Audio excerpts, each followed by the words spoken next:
Alors, petite explication pour cet épisode, avec Julia on a écrit des histoires dans lesquelles on a laissé volontairement des trous, et après on a demandé à l'autre de donner des mots pour compléter.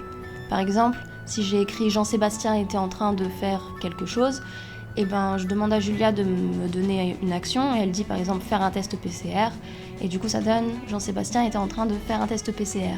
Voilà, j'espère que c'est clair. Alors, je veux un verbe synonyme de manger. Ingurgité. Tenue. Une robe à paillettes bleu ciel. Un moyen de transport. Une calèche. Un type de sol. Du lino gris. Un animal. Un rat. Exclamation.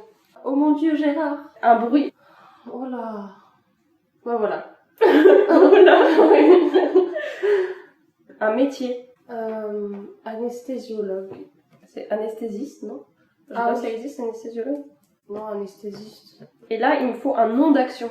Par exemple, couper, coupage. Tu vois, c'est ça que je veux. Frottage. Déplacement. Courir. Non, c'est trop nul, attends. Comme tu veux, ça fait. Bon, ouais, vas-y, courir. Adverbe. Simplement. Tenue. Un smoking haute couture. Un son. Bip bip. Alors là, il me faut un groupe nominal rimant par O. Un joli roseau. Une insulte. Ce petit con d'enfoiré. Un truc cher. Une montre Rolex. Une action. Gribouiller. Une imitation de Van Gogh. Phrase. Je ne suis pas un héros. Numéro. 5. Adjectif. Pourpre. Ça me dégoûte. Une personne. Jean-Michel Jarre. Une relation. Cousin. Lieu. Sous le porche. Et distance. 3000 miles. Un moment dans le temps, enfin, ou un événement. Ce midi. Déplacement. Ramper. Numéro. 2. Niveau de chaleur. Trop chaud. Une humeur. Frustré. Un nom d'action. Moissonnage. Et là, un nom, tout simplement. La cuisine Tex-Mex. Et une humeur encore. Jovial. C'est la fin. Ok. Et c'est quand qu'on le lit? Julia aime les frites. Julia était dans son lit en train de rêver paisiblement. Elle rêvait qu'elle ingurgitait des frites. En fait, elle était entourée de frites. Elle portait une robe à paillettes bleu ciel, faite en frites. Elle faisait de la calèche de frites sur du lino gris fait de frites. Il y avait même un rat qui crachait des frites. « Oh mon Dieu, Gérard !» s'écria-t-elle. « J'aime les frites !»« Oh là, oh là, oh là !» fit le réveil de Julia. Oh non, dur retour à la réalité. Julia devait travailler en tant qu'anesthésiste dans une entreprise de frottage de pommes de terre aujourd'hui. Une longue journée qui s'annonçait. Julia courut de son lit la mine maussade et enfila simplement sa tenue de travail, un smoking haute couture. Elle s'apprêtait à sortir quand soudain, bip bip, quelqu'un téléphonait à Julia.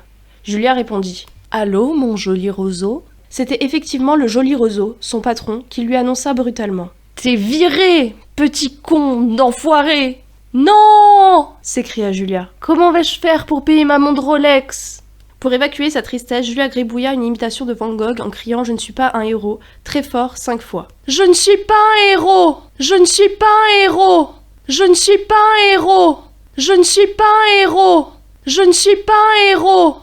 Son cri de détresse arriva jusqu'aux oreilles pourpres de Jean-Michel Jarre, son cousin, qui résidait sous le porche à 3000 miles de chez elle. Compatissant, car il avait lui aussi perdu son travail ce midi, Jean-Michel rampa jusqu'à la maison de Julia et lui apporta 2 frites trop chaudes. Julia était frustrée et mangeait les frites. Suite à ça, elle décida d'entreprendre un partenariat avec Jean-Michel Jarre et d'ouvrir leur propre entreprise de moissonnage de cuisine Tex-Mex.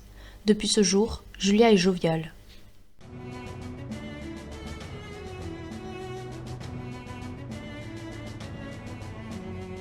Une personne. Nicole. Un adjectif. Rasé.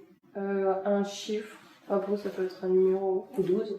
Moment de la journée. L'aube. Événement. Les Jeux Olympiques d'Albertville. Adverbe. Sensuellement. Objet. Un plat à quiche. Et adjectif. Roux. Une célébrité. Tom Cruise. Un numéro. 100. Une matière. Du lin.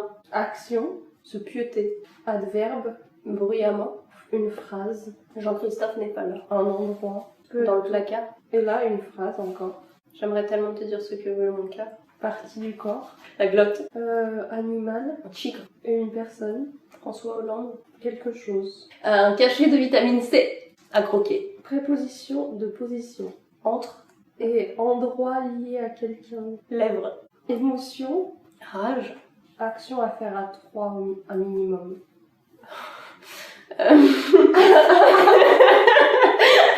Ménage à trois.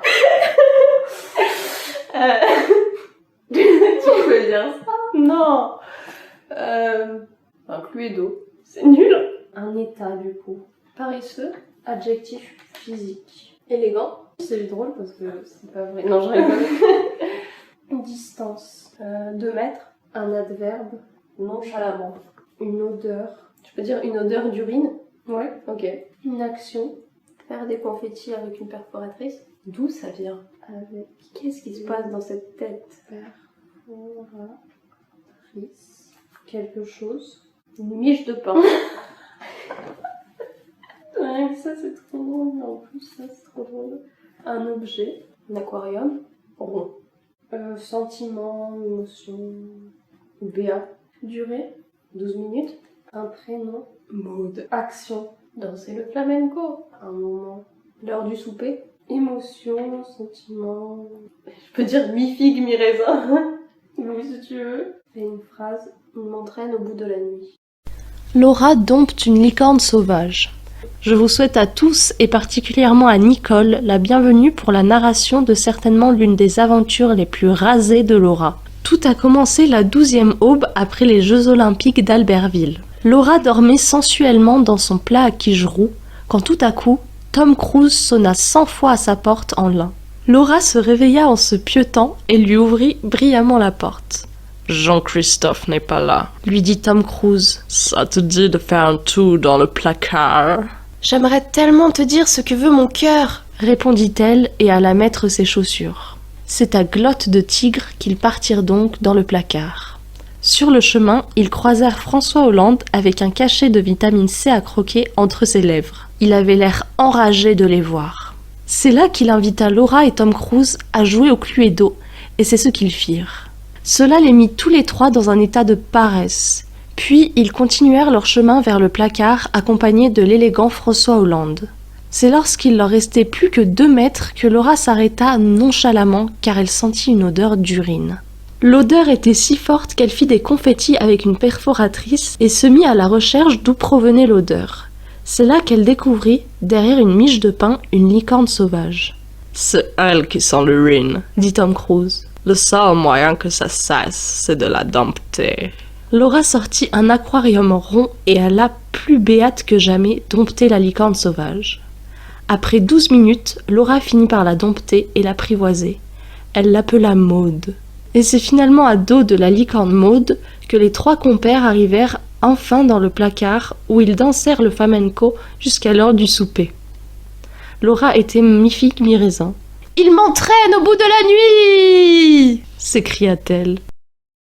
Retrouve Ça aurait pu être bien tous les 3e vendredis du mois. Le prochain épisode sortira le 18 mars prochain. Et la semaine prochaine, on se retrouve pour je sais pas encore quoi parce que je voulais publier un truc mais finalement ça me plaît pas, donc on verra bien ce que je vais décider de publier. À bientôt pour de nouvelles aventures.